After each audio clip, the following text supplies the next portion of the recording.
And welcome to GOMEtv. That's not catch up. Today we're doing Sauron. I really enjoy playing Sauron. He is definitely one of my favorite characters, even though I don't really play him that much. He's a warrior, but to get the best damage out of him, you're really going to have to play him like he's an enchanter. That's really the great thing about warriors, is they're very flexible compared to other types of guardian classes. Now, believe me, I've tried to find every type of belt loadout I can to figure out what is the best with Sauron, and I really am going to stand behind the fact that ability power with penetration is definitely the best way to go. I did try going damage because of his passive with health. It really just doesn't give you as much as you think. Plus, when you get your abilities off, they're just going to do a lot of damage. They have pretty high AP ratio conversions, and his ultimate is definitely awesome, so you're definitely going to want to have penetration to get the full benefit out of that. Especially since it has such a long cooldown, you really want to take advantage of that. It's an awesome ability to be able to do damage to every enemy on the map. One honorable mention, though, that I will make is that Grey Company and Health Relic would probably work best if you're trying to go for really maximizing his passive and also doing some all-around DPS with his abilities. But again, I'm going to say go a lot of ability power and then penetration. Now, Sauron, I really think he falls off after level 11. Especially in competitive matches, he doesn't really have much of a place. He's got some team fighting abilities, but his cooldowns are rather long. His ultimate is definitely his best ability to be able to reveal enemies and do damage across the whole map. But I really think he's best suited for a pub match. He can be very powerful in those kind of matches, but I think most people competitively would know how to counter him. So you're going to have a tough time trying to really get a lot of use out of him there. Now, I think that running him in middle lane is definitely the best way to go. He's very strong when he gets his abilities over you. His ultimate, when you're level 5, allows you to get a lot of assists to rack up XP. So I'm really going to say try to go middle lane unless you think there's a guardian that really should probably be there more than you. But I'm not going to say that Sauron is the best guardian in mid lane. He can easily be countered by other guardians in mid lane. So you really got to try to figure out who would be the best fit and try to work it out that way. But if you have teammates that are able to really help you out when you need help, if you're making callouts, you'll really do well in mid lane. Now, what I like to do is always carry an XP potion. Because when I get up to level 4 or so, I want to start hitting that, killing some side creeps, trying to jungle up and down lanes. That's another great quality of Sauron, is he's good at putting him in mid with his teleport and his invisibility. He's really able to sneak up on enemies even if they're controlling the shrines 2 and 3 in the middle there for their resistance. So I like to always keep a mid lane. Now, for his abilities, I always like to level up Dark Lord's Reach first, and what that does is Sauron strikes a single foe with a mighty blow from his mace, delivering 60 up into 180 ability damage, and rooting the enemy, preventing movement for 1 second up into 2 seconds, and this ability gains a large benefit from increased ability power. It has a lower AP ratio than the Might of Barad-dûr, which is Sauron's A ability, but they have the same damage pretty much initially, so I wait till after I get to level 5 to start leveling Might of Barad-dûr up, after you start leveling your ultimate up, so that you benefit most out of the AP ratios.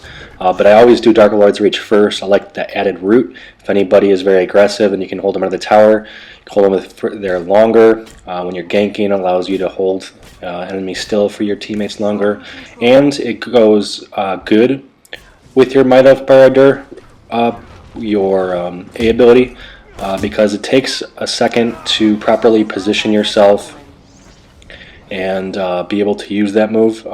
You really need to be able to root the enemy a little bit longer. It really helps out to use your X first and then your A. So try to keep that in mind. This is really just a good ability overall. One way you can use it is you teleport from out of your tower if an enemy is close by it, and then you can, while you're invisible, you can turn around and bash them with your Might of Barad-dûr, your A ability, and then once they're under the targeting range of your tower, you use Dark Lord's Reach, which has the rooting, keeps them on the tower longer, and you can also smack them. You probably won't get a kill very early level, but once you start out leveling enemies and getting higher level with your abilities, you'll definitely be able to probably come close to that. Definitely get a lot of damage off. Now, the second ability I like to level up is the Might of Barad-dûr, and that is your A ability. Sauron wields his mace in a devastating assault, slamming enemy units caught within the targeted area for 45 up into 210 ability damage, and knocking them back away a medium distance. And this ability has a 0.5 ability power ratio, which is very high. So this is why I level this one up later. Lord's Reach starts to fall off on damage once you start leveling it up towards level 3 and 4. Might of Barad-dûr, the ability power goes much higher and the AP ratio is higher. So I start leveling that one up later. So you got to be careful with this ability because it's kind of like Legolas's ultimate that can really kind of cost a kill for you and your teammates. You definitely don't want to hit enemies away from you when you're trying to kill them, but if you use this move right, you can really do a lot. It's actually a very good creep clear, like you just saw there. I just swung at looked like 20 troops at once, killing a bunch of them.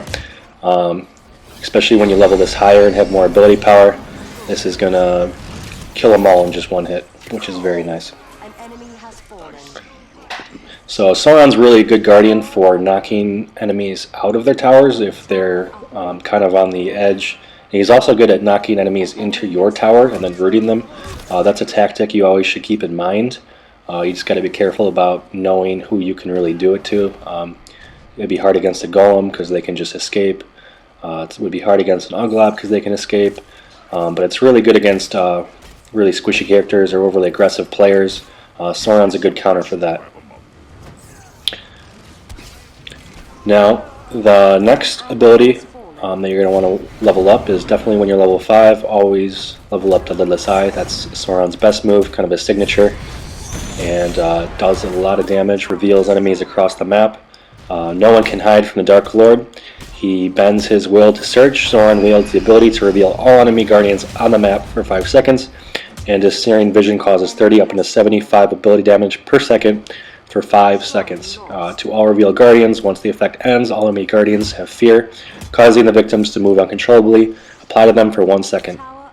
And this ability has a very low ability power ratio, so you really want to have penetration to get the most out of this, and you'll also be able to better eyeball people's health with added ability power, because you'll know that the ability is going to do more even damage to different classes.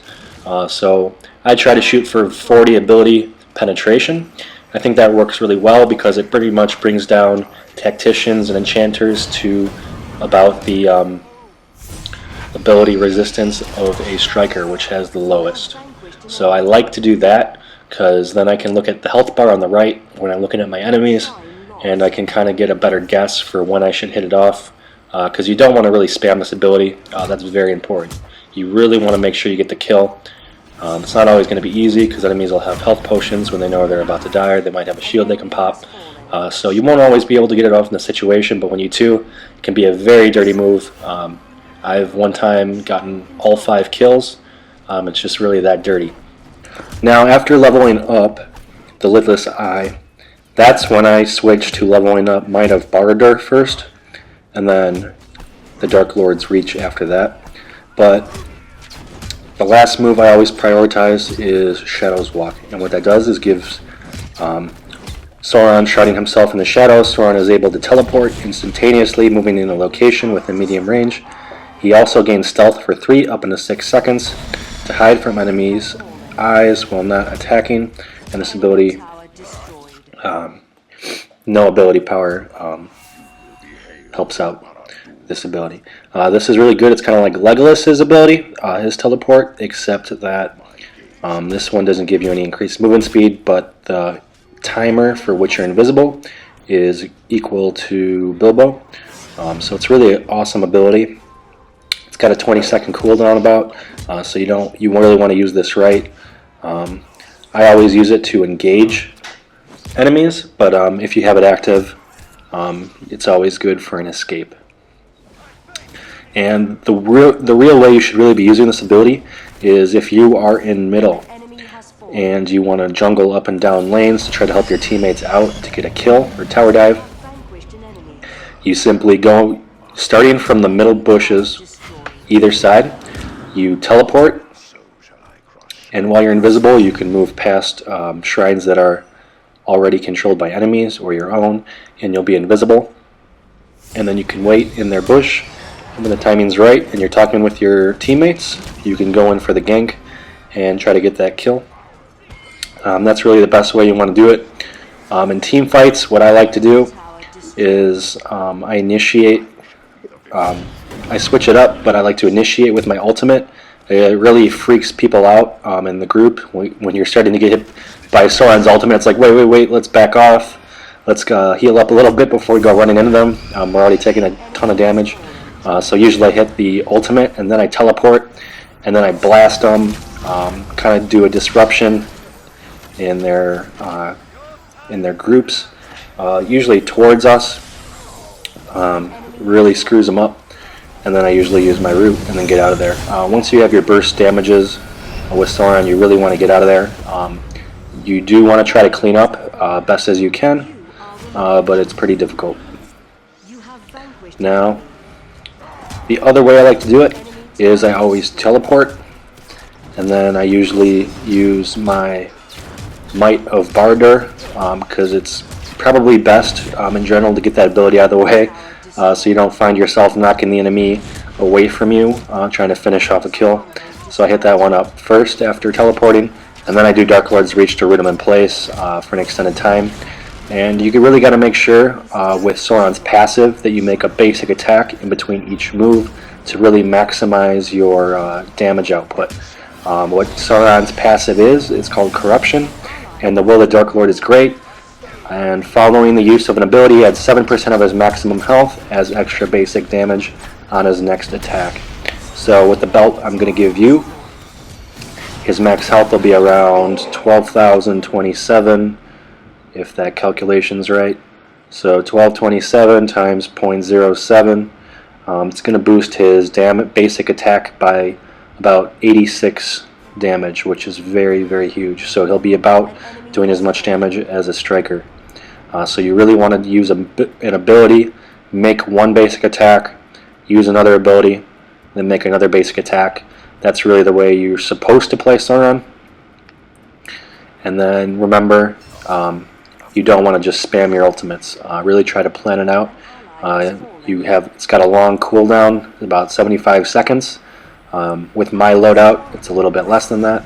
So during that time when it's cooling down, you can start thinking about when you're going to use it next. And I think that's really good, is just keep in the back of your head. Try to think about the situations going on the map, what your team's currently doing, and then try to think about how you can use your ultimate in the best way. I find that that's how I get a lot more kills with it, and you really want to use it smart, because once that cooldown is gone, you won't have that ability left. So you can see I almost got two of them there. Looked like Keely popped a heal, or he must have been near a flower and grabbed the flower, but I would have got that kill if he didn't have that. So it's also good because now if he did use a heal command, he has a 4-minute cooldown, so he can't use a smite or a summon defense like he might have wanted to. I forced him to use probably a command that he didn't want to use, and so that in itself is kind of worth it to me, because it tells me he did have a command on hand and that I made him waste it just to heal himself. Now, for my loadout, this is my top secret loadout that I'm going to reveal with you. I really think this is one of the best loadouts you can have with Sauron. I find it to be the best loadout. Really just depends on what you're going for, but you'll get the most damage, I think, out of using abilities. Okay, so what I got going for me is I got Westernese first, and sometimes I switch the first gem out with an experience gem, but not too often. I just like to keep it in there, but it's fun to level up a lot quicker. But so I have Westernese first, and that gives you 2 ability penetration per level, and then 16 ability power per level. Fill it up with all ability damage gems, and when you get to max level, you'll be doing about 296 ability power just with that relic alone, and it'll give you 28 penetration, which is very good. You definitely want penetration with Sauron. Then the second relic I have is Black 8, so I run it just like I would any normal enchanter. I kind of find that's usually the best loadout in the game just for enchanters in general. It is just Westernese Black 8, so I treat Sauron just like an enchanter. And what Black 8 does is use an ability gives you a shield that blocks 20 damage per level for 15 seconds while the shield is active. You get plus 10 ability power per level. This is actually one of the only times I run Black 8 with a Guardian that doesn't have a natural shield to go with it. But the reason I like to do it is because Sauron gets up and close, gives him increased ability power, so when he's up close he'll be doing more damage. And he pretty much gets his abilities off right away, so you won't really have to worry about losing the shield and then losing that extra ability damage, which happens with Black 8. If the enemies take that shield off you with the damage, you don't get that extra ability power bonus. So I find that it's usually not a problem. And then I put 2 ability penetration gems. I don't do regular ability power. I think the penetration gems are needed. I won't even say use regular ability power gems. Use the penetration. And then I just add a max health gem. Kind of boost his passive a little bit. Give him a little more health. I don't think he really needs too much resistance. He's already a warrior. Most people usually go for attack penetration, so if you're going to use a different gem there, maybe use attack resistance, basic attack resistance. So I think that is the best loadout. I really like it, and I find that usually enemies don't try to engage you while you have a shield on you. It's kind of a little bit of a deterrent. I think people try to wait for the when your shield is away. I mean, it does do absorb 280 damage, which is a lot. It's like a basic attack for a really good striker, but a lot of enemies can't afford to waste an ability that does that much damage. Only put it on your shield, and it does last for 15 seconds, so that's very good. Now the commands I use are always a health command. You don't want to die in middle lane. You're very prone to getting ganked. And then I use refresh, and that's always what I run. Refresh. It'll knock a huge. I think it's 45%. Sorry, I don't know off the top of my head. I should, but I think it's 45%. And with Sauron's huge long cooldown on his ultimate, makes it come back up right away. So when you're about 30 seconds on the cooldown, you can hit that command off, and you have your ultimate back. And you only want to use it when you see that you can get a kill. You don't want to just use it to get your ability quicker. Only use it if you need to. If you see a really good opportunity, because hey, if there was 30 seconds left on your cooldown and you saw that you could have got 2 kills, that's 2 kills. And you would have prevented probably a team fight for coming back for a few seconds, and you might have been able to get with your team and probably finish off an uneven team fight right there. So that's what I always recommend. Always use a cleanse potion, always use an XP potion, and then I like to do health potions to keep my health up in middle. You really can't afford to teleport back too often because you don't have anybody else to back you up. So thanks for watching, guys. Hope you guys liked this video, and I really like to get some more subscribers. So if you know anybody else that plays, tell them to watch my videos. Thank you, and I'll have another video up pretty soon, guys. Thanks.